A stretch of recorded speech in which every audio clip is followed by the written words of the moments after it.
So welcome to another wonderful show. And before we start, I want to thank Betty Ryder Boutique for my wonderful top that I'm wearing. Preston Center at Preston Road. Go by, and it has a red door. It really does as you walk in that strip center. It looks just like this. If you go in, when you go in, be sure to tell Betty Ryder herself you saw the show. Welcome to the show. You know that this show is all about authentic leadership in all genres. And today I have a guest that is exactly that example. He happens to be a doctor that I am currently going to. Stay tuned, and you will hear from Dr. Paul Steinke. Welcome to our podcast, Doing It Right.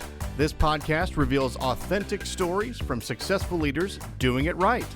It's about their journey to become a leader, their choices, motivations, and lessons. In essence, how they built successful personal brands. Your host is Valerie Sokolosky, author of 8 leadership books and nationally known as an authority on executive presence and personal branding. Let's get started. Here's Valerie. All right. I want to welcome my guest today, Dr. Paul Steinke. Thank you so much. You took time away from your practice and surgery and all the marvelous things you do. And I'm an example of what you did on my foot. So we're going to talk about that for a minute, but I want to shake your hand and say, you don't have your scrubs on. No, I hardly knew you. My clothes are by Carrie Steinke. My wife bought these for me. So. Well, you look great. I don't know. They're very different. The real guy I get to talk to. Listen up, leaders. I want you to know a little bit about Dr. Steinke. He has been making waves in the world of foot care with his expertise and innovative approaches, including the procedure he did on my bunions. Now, listen, I have to be really vulnerable to get on my own show and talk about the fact that I have bunions. Well, not anymore, thanks to this doctor, and that's why I'm having him on the show. But I also want to say that what really sets him apart is the fact that he knows how and does balance his busy practice with his family. It's interesting, Dr. Steinke, that I was brought to you for so many reasons. It's interesting. There is no doubt in the world that you were the doctor to take me in and do one foot, which is marvelous, and I can't show you my feet, but tell us about this practice of Lapiplasty. I heard about it from another podiatrist in another city, and you were highly recommended, and I thought, well, it sounds really good that I don't have to have any bones shaved or whatever. Mm-hmm. So what is Lapiplasty? Well, I think first when we talk about Lapiplasty, you have to talk about what is a bunion, because not everybody knows what a bunion deformity is. It's basically that bump behind your big toe that people see when you walk in a shoe. It pokes out, and it rubs on things and causes pain. And about 25% of people actually have a bunion. Men and women, not always with pain, but it's very common. It's a genetic problem. This is not because you wore too many high heels. They don't help, of course, but you have to have a genetic predisposition to get that. And classically, when we did bunion surgery, what we'd be doing is cutting the bone in half. So you literally saw the bone in half, shift it over, and pretend like the problem was just a width problem of the foot. And it's not. It's much more than that. So we live in this 3-dimensional world, so when we fix things, we should be fixing them in 3 dimensions as well. So the Lapiplasty procedure is really fixing the bunion at the source of the deformity. And that's great for patients. They want their foot to look normal, to function normal afterwards. But it has a lot of advantages over the traditional surgery we used to do. Namely, that patients are able to walk the day of surgery. I don't know if you know any friends that have had bunion surgery. Maybe it's the reason you didn't have bunion surgery. That's exactly why I didn't have any bunion surgery. It was a very, very long recovery where people couldn't walk because it's essentially like having a broken foot. Okay. Well, now that we have these more stable fixation devices, we're able to let people walk the day of surgery. It's just 6 weeks in a boot. You're walking that whole process. Of course, limited at first. Go to the bathroom, get something to eat, but we're not completely off the foot in a cast. Okay. But long term, people have long term results as well. So if you know anybody that had bunion surgery, especially if you're a woman, because women talk about these things because they wear terrible shoes to make us happy, to make the men look happy, look at your feet. But ultimately, there's a lot of recurrences with the old techniques. It could be as high as 78% in some studies. Whoa. It may not be full recurrence, but there's recurrence there. So a lot of dissatisfaction with bunion surgery. So with this system, we'd be able to drop that to 1 to 3% recurrence. And when there is, it's usually a very small amount. So we're really changing the process of the surgery to really restore normal anatomy, faster recoveries, and then getting a long-term result, which is what people want. I know I like hanging out with my patients. I'm sure a lot of them like hanging out with me, but they don't want to see me after their foot's healed. Or I don't want to hear they went to my friend on the block to get their foot fixed on something I did. So Well, and Dr. Steinke, I did go to other doctors and was totally turned off with the amount of whatever, the procedure. Tell me how this Lapiplasty came about. I know you know the doctors who invented it. Is that what you say in your genre? Yeah, so I've learned to know them. I didn't know them at first, but essentially what happened is there were some men that were involved in the implant, kind of field of podiatry, and they were looking to create a new product that was innovative, and they went to surgeons that were very active in the podiatric and foot and ankle surgery community and said, what surgery do you hate and why? And it was basically unanimous that everybody hated bunion surgery for the reasons I just kind of said. Recurrence and patients upset and pain and all these things that nobody wants. So they were looking at it as, when you fix a problem, I think that one of their great examples is if your car's out of alignment, do you just replace the tires when they get worn?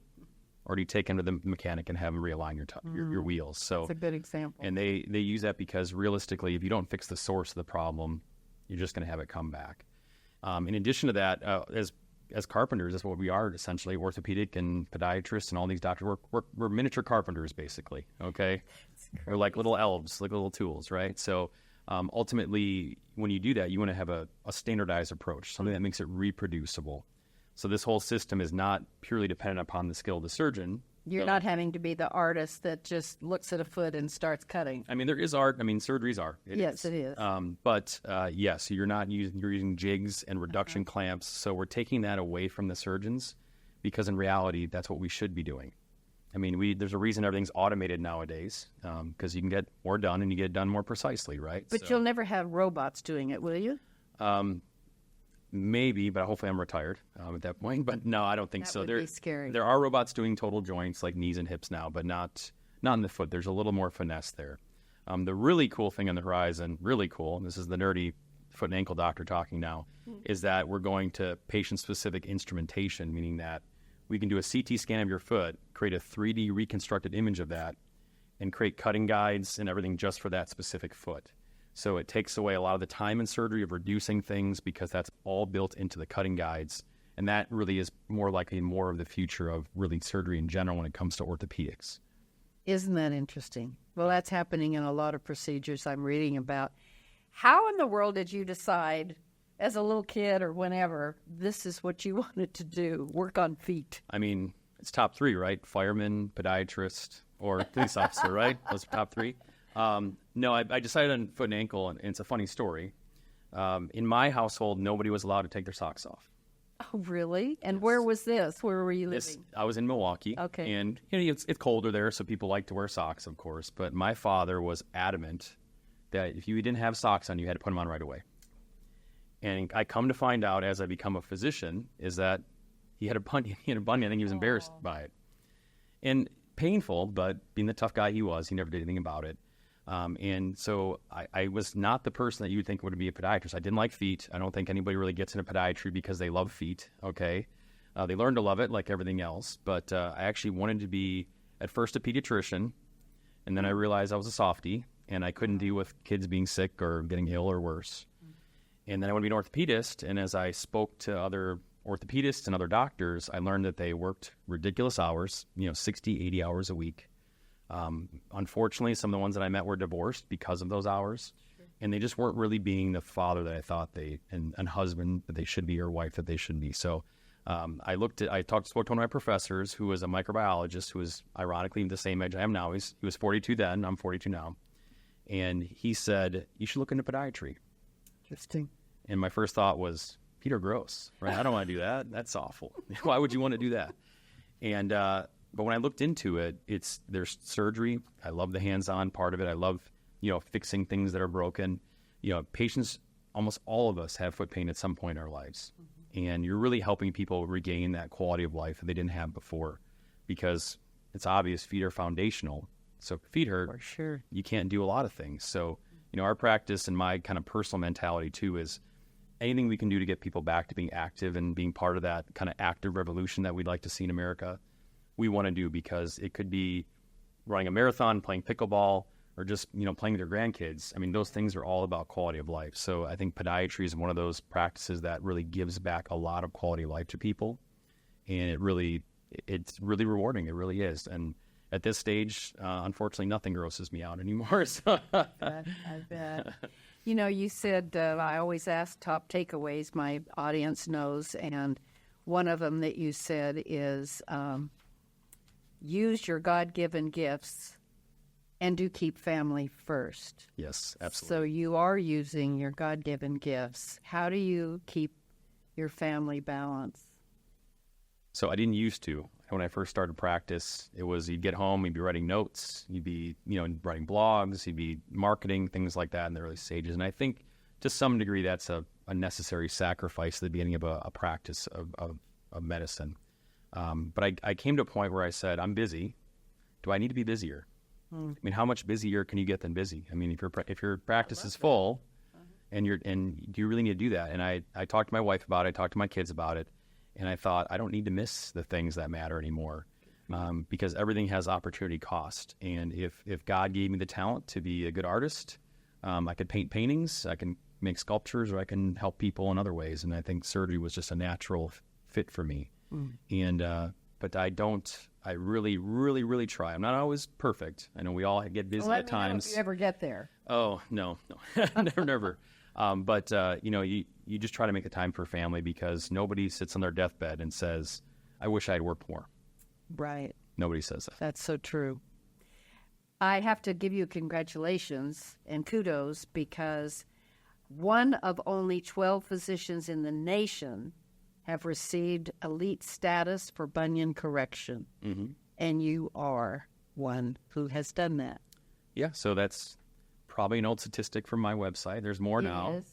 It is, but ultimately I'm in top 5 in the country as far as numbers. I was have everybody seen that bell curve that we talk about, the early adopters, late adopters? I'm kind of at the top of the peak always, because I want to see how other people's patients do before I start doing something. So I was a little late, but ultimately at this point I've become one of the top in the country from a volume standpoint, and we help train surgeons for this procedure. So we're always visiting other cities and training surgeons. So it's become my passion. It's really, if that's all my practice was, I'd be happy. And it's really getting to that point now where it's about 70% of all my surgeries are bunion-related procedures. That's really something, audience, for such a young man. So again, kudos. Well, thank you. I have to ask about, so since I am your patient and I'm thrilled, I really am. Thank you. My pleasure. Thank you.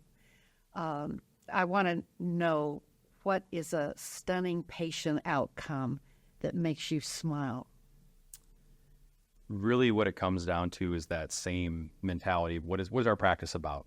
It's about making people active. So when I see someone with any problem, say it's a bunion again, if they're having pain, obviously taking their pain away is great. Making them fit in shoes better, great. But when a patient comes to me and tells me that they ran the marathon, that they wanted to run, that they couldn't finish before because they couldn't do it, with their foot hurting, or they're able to, walk on vacation to Disney with their grandkids. No. Those are the rewarding things for us. And don't ask me too many questions like that, because I get emotional very easily. Well, that's good. That, again, shows the humanness of why I came to you. Is there a common misconception that people have about bunions and their treatment? The big one is that it's a shoe. Shoes don't cause bunions. They don't help. That's a big one, because everyone, when I said to friends, I'm going to have this surgery, they first, the women often said, well, probably I should, because I've worn high heels too long like you have. Mm-hmm. So now I have another answer. That's not what causes it. No. So it's hereditary, is that what it is? It is absolutely hereditary, yes. Okay. Interesting. Yeah, men don't wear too many high heels usually, so that's not the problem. When you are at the top of your game and you've done some really unusually stunning results with someone, how do you celebrate? probably not enough. To be I honest get with you. that all the time, Yeah. Dr. Steinke. We don't stop and celebrate. No. I mean, I probably from my upbringing, was always the don't do a job unless you're going to do it right. Okay. Or don't do it half, do it right. half ASS. I never do anything that way. I will look at everything I do and not be satisfied. Not in a bad way. I won't be sad. I'll be like, that's good. And a lot of people will be tapping me on my back and saying, wow, great work today. Great work. And I'm like, oh, we could have done that better. And, I think that's a problem with a lot of people that are, surgeons. We all have egos. There's no question about that. I have an ego, though it's something I try to fight all the time. But is that bad? I mean, ego can be good. Ego can be bad. Pride can be good. Pride can be bad. Yeah, no, I agree. I think there's a level you don't want to go over, though. Where you just don't think that Right. everything smells like roses. That's not a good thing either. So I do try my best to celebrate those things. I wish I could say I go home and do something special for me, but I think really the celebration is seeing what those fruits can provide for me and my family. So when my daughter rides her horse, I say, I don't think I could have bought a horse with a garbage man salary or something like that. So not that that's a bad occupation. It's a great occupation, but seeing my family enjoy the fruits of that labor, I think is what really rewards me more than anything else. That's beautiful. Let me stop a minute and just ask all of you, if you're enjoying this show, there's that red button that says subscribe. Subscribe to the show and like it. It means a great deal. And I don't want you to miss any shows because they're always wonderful. So hit that button right now. All right, so let's keep going on a show. So I have a question. I have some men friends who have bunions. And so is there a percentage of men versus women? Because it isn't, you just said it isn't about wearing high heels. It's not about wearing high heels, but women tend to wear tighter shoes, so they present at much higher rates for bunion surgery. I want to say in my practice, it's probably 70% women, if not more, that are having that because they have more challenges. They're wearing tight shoes more often than us. Their shoes are generally just made narrower. Men's shoes are wider. And men are just terrible patients. We don't take care of ourselves. There's a reason we die of heart disease more than women. It's not just because of eating too many cheeseburgers. They're So tough. Not don't going to get- we complain. don't get help, yeah. Not going to complain. I want to go to there's so much conversation these days, Dr. Steinke, on well-being and balance and mental health. How does emotional well-being and mental health impact recovery? I think it's really important. So when people have surgery, you're stuck on the couch. You're not doing very much. That is so true. And you're like, what am I going to do? Especially if you're a busybody, I'm sure like you are, and you want to move around. So I make a real big emphasis on patients when they come to that. The first couple weeks you're slow, but make sure you have things to do. But it's that 2-week mark where I say, I understand there's a little soreness still. I understand it's a little more challenging to get around, but get out of the house, go to a movie, go do something that you love, but that you can keep your foot up a little bit while you're doing it. Because the way you feel here does make a difference in the way your foot feels. There's studies on that prove that. So we do try to encourage that, and that's another beauty of being able to walk, because in a cast, I don't think I would have convinced you to have surgery if I had told you you were going to go in a cast. There's just no way. No, I'm with that. No. Okay. This is so interesting because I really am the patient, so I'm getting a lot of answers for myself too, right? So tell us just about hobbies and interests outside of podiatry that maybe some that even influence how you approach patient care. Well, one of the big ones growing up, and just even when I was a kid, it was woodworking. I mean, and it could be as simple as we used to pull limbs off trees and make bows and arrows. I don't know if that really counts, but just always working with wood. I mean, you go to my backyard, there's like 6 things I made between cedar chests and wall hangings just out of wood. I find it's fun, and it's sometimes challenging, and it just gets you working with your hands, and to some degree it's kind of mindless. When we're in surgery, you're intensely focused all the time. But when you're working with wood and you're just sanding something or you're making a simple cut, you're just not really thinking all that hard. And it's that nice getaway from that.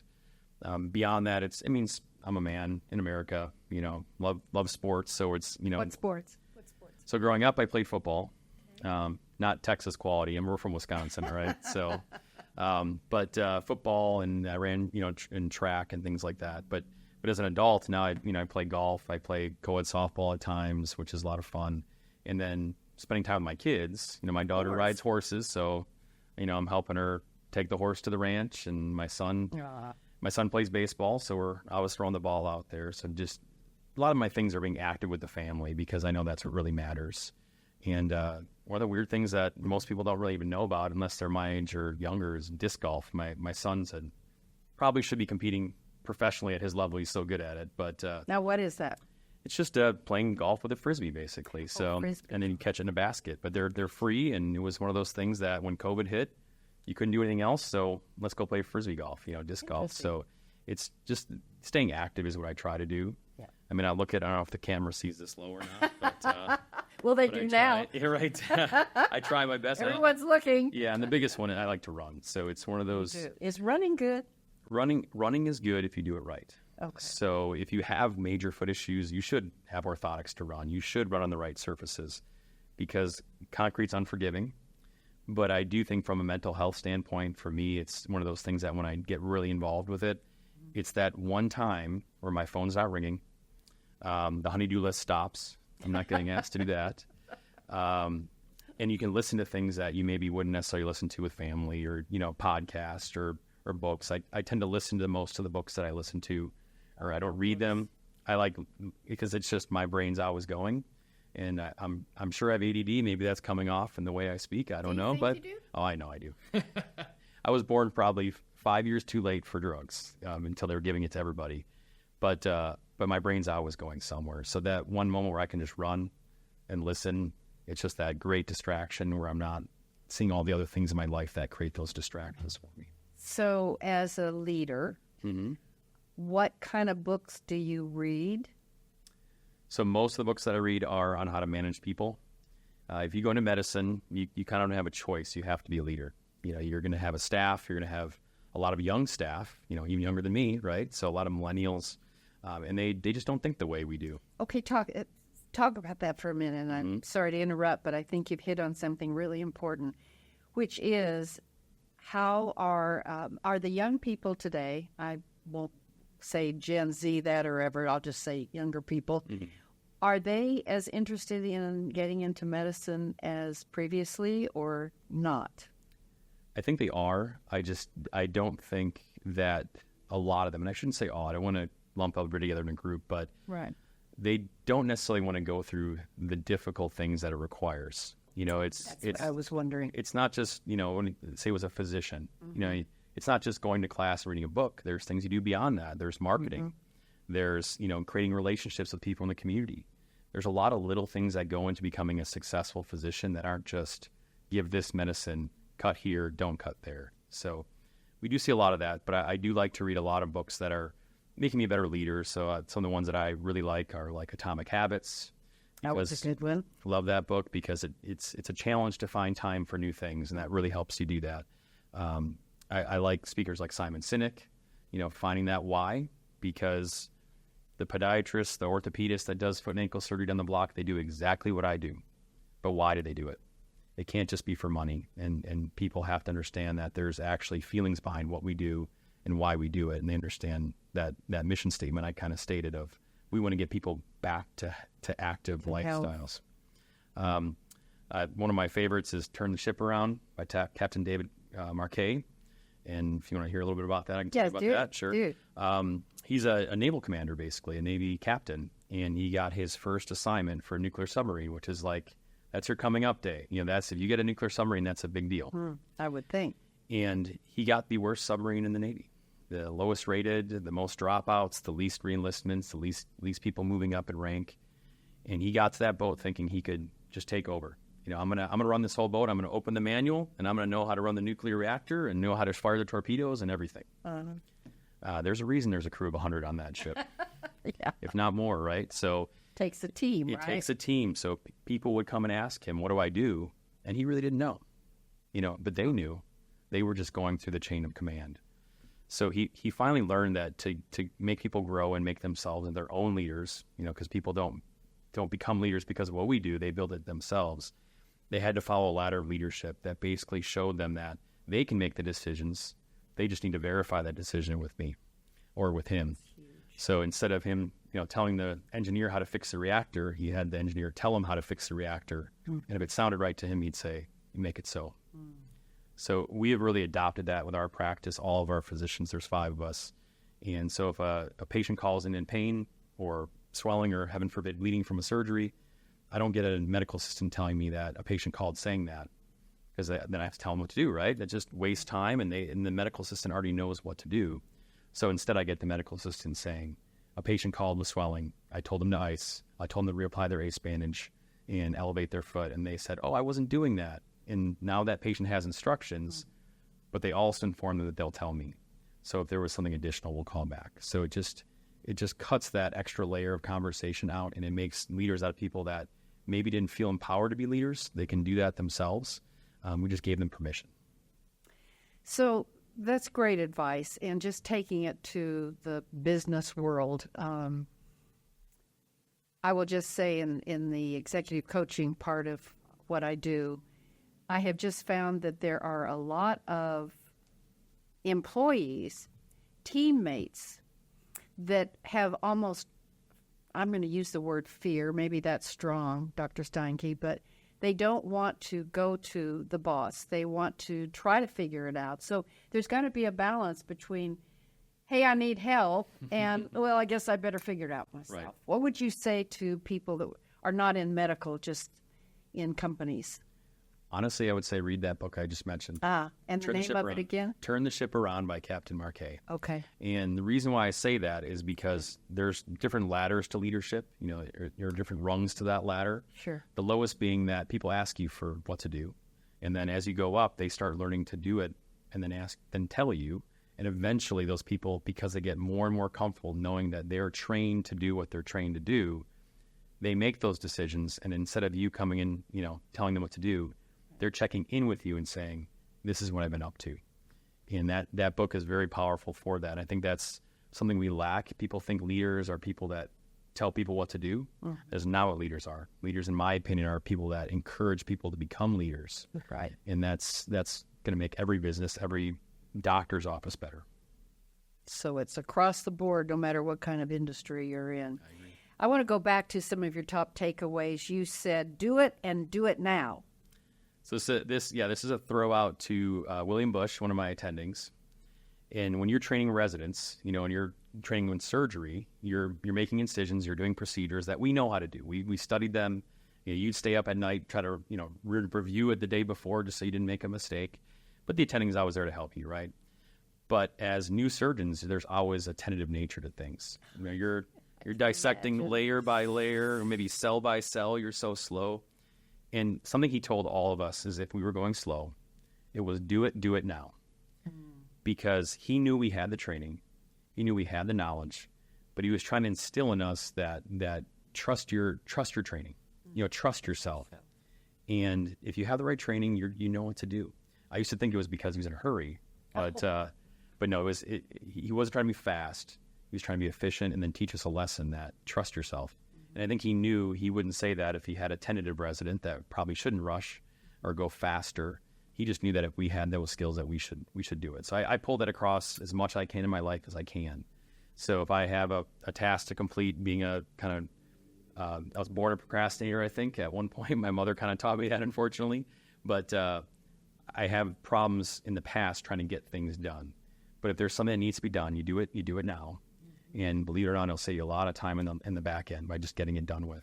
And you don't have that avalanche of tasks just piling up over time. Write a book on that. I stole that from somebody else. I have no personal words of wisdom. They're all stolen from someone else. Well, maybe that's the book. I stole it. There you go. I think that's great advice. I'm going to take that too. Absolutely. And you said you are blessed. You are blessed. Where did that takeaway come from? Your life lesson. I told you not to try to make me emotional. Okay, you can get emotional. And growing up, we were, we had this opportunity when we were growing up to go to really good schools growing up. And that was something that our parents offered us, even though we did not have very much money at all. And we lived like lower middle class because of how education was so important to my parents and something that they didn't get. Even though they were plenty knowledgeable enough to get it. They were just, my father's 87, my mother's 82, so they just grew up in an era where that wasn't an option for everybody, and probably that's okay because then there was a lot of great jobs that you could make good money doing, right? But they took their personal time working double shifts and things to put us through school. And that was able to get all of my brothers great educations, and all of us are successful in life. How many brothers? I'm the youngest of 5. Wow. My mother's a saint. Church, Yes. 2, 3, maybe 4 times a week. You know, Just else. But that we were blessed with that, blessed with family. And then as I became older, I learned from that, and I wanted to bring that forward to my family, and so I could spend time with them. And so that education they blessed me with allowed me to get the role that I have in society as a doctor to help people, and that's a blessing to be able to help others. But it also gave me the opportunity to make enough money where I don't have to work double shifts, and I can spend that time with my children. And I was getting emotional. That's so. Yeah, it's. Well, that's authentic. Can I call you Paul now? Of course. I was wondering why you're calling me Dr. Steinke. Well, because it's just, you're my doctor. Oh, there's an honor there. All right. That's just awesome. The whole show is about authenticity, and I'll give you a good story. One of the strongest masculine men I had on the show, I won't tell you what episode, but it was in the first year, and this is my 7th year. And Paul, there was a trigger, I guess, that hit him too. And he did. He cried, and it was beautiful. So cry is not the word, but tear, whatever, is beautiful. That just says you're authentic. Thank you for that. I appreciate it. And along with that, you also said to pick a passion. This is so important to me to always share with emerging leaders in my workshops. Pick something that you know you're good at. And usually, would you agree that if you're really good at something, it is a gift? Absolutely. You've been given something that comes naturally to you. I'll never forget working with the leader that I was having this conversation with, and he said, well, I don't see that as anything. Everybody does that. And I said, well, you're living in your own skin. But no, not everyone does that. But in closing, I'd love for you just to make a comment about pick your passion and strive toward it.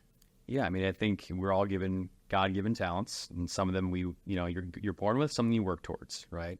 Right. And if you have those, you have an obligation, I believe, as a Christian man. I think you have an obligation to your family and to your God to, if He gave you those gifts, to bring those gifts to others. And I'm lucky enough that I was good at surgery, so I was able to do that, and so I see those changes in people's lives. But I mean, your talent doesn't have to be. It doesn't have to be this enormous talent. Like, you're not right. Elon Musk shooting rockets into space. You could be the best street sweeper in the world, and I'm stealing that story from someone else as well. But if you're doing a job, you do it the best you possibly can, because other people will see that, and that work will reward you and yourself and make your life better. But I'd much rather walk the subway with nice, clean floors than garbage everywhere, and that is making the quality of somebody else's life better. So it doesn't matter how big your job is or how small it is. You really have that obligation to do your absolute best at it, to give back to the world. That's such a wonderful way of closing, because there's way too many people I hear and see who are striving to, but I got to get to the CEO, or I've got to get to, and, is that really the purpose? And it's all about purpose. Paul, thank you so much It was my pleasure. for being here today and Thanks for having me. taking the time away from all the things that you do as a doctor. And stay tuned, because I always have a Valerieism, and this is just my kind of wisdom or philosophy of today, and it requires courage to begin something. We've talked about this. Perseverance to see it through. It requires courage, listen to that, to begin something, perseverance to see it through. And that's from a man named Robert Jeffress. And I will just say that's exactly what happened on this show. I decided I would try to get back into broadcasting 7 years ago.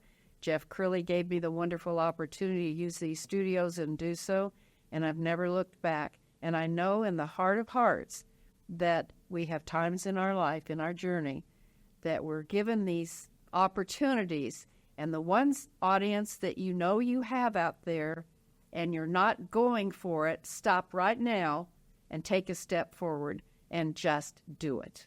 And that's the show for today. It's a wrap. Until next time, stay authentic.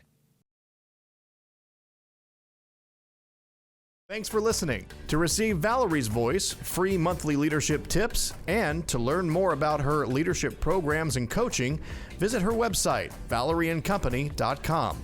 Next week, we'll be here again to inspire, engage, and equip you with teachable points of view from successful leaders who have been doing it right. Until then, lead authentically.